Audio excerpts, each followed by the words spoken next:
Maynilad IPO, kukuha ka ba? So maraming guys nag-message sa atin kung kukuha ba tayo ng Maynilad IPO, no? So meron na nga siyang price which is 15 pesos per share. So the minimum is around 1,000 shares, no? So that's around 15,000 if you want to participate in the IPO or the initial public offering. So ako personally, hindi kasi ako mahilig sa IPO, pero for this one, no, of course kilala naman natin Maynilad.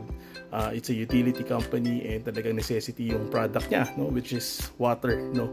So for me, my strategy would be I will sell some of my REITs, no, particularly some A REITs, no, kasi hindi siya bumaba, no, for the past weeks, no, kasi alam naman natin some of the REITs bumaba, like RCR, grabe binaba.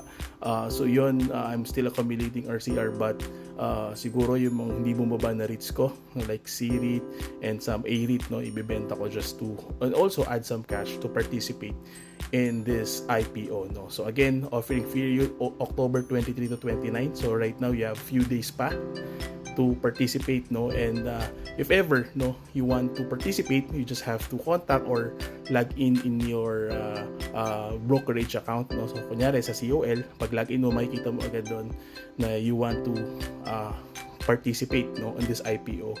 Again, this is by allocation, so depende yan. Hopefully makakuha tayo since marami magpa-participate dito. At the same time, make sure you have enough cash balance, no.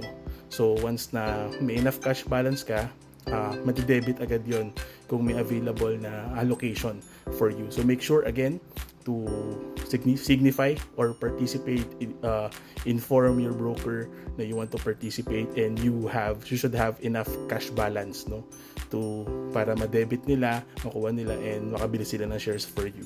At the same time, this is gonna be on November 7 yung listing date, and again 1,000 yung shares niya, no, na minimum. And at the same time, kaya ako nagpa-participate dito, gusto ko din kasi yung dividend projected niya, no, is around 6 to 7% daw.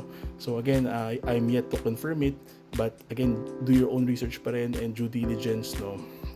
And that's my opinion. This is not financial advice, okay? So that's me. And let me know, guys, no, if you will also participate in this IPO by Maynilad. Comment down below. Bye-bye.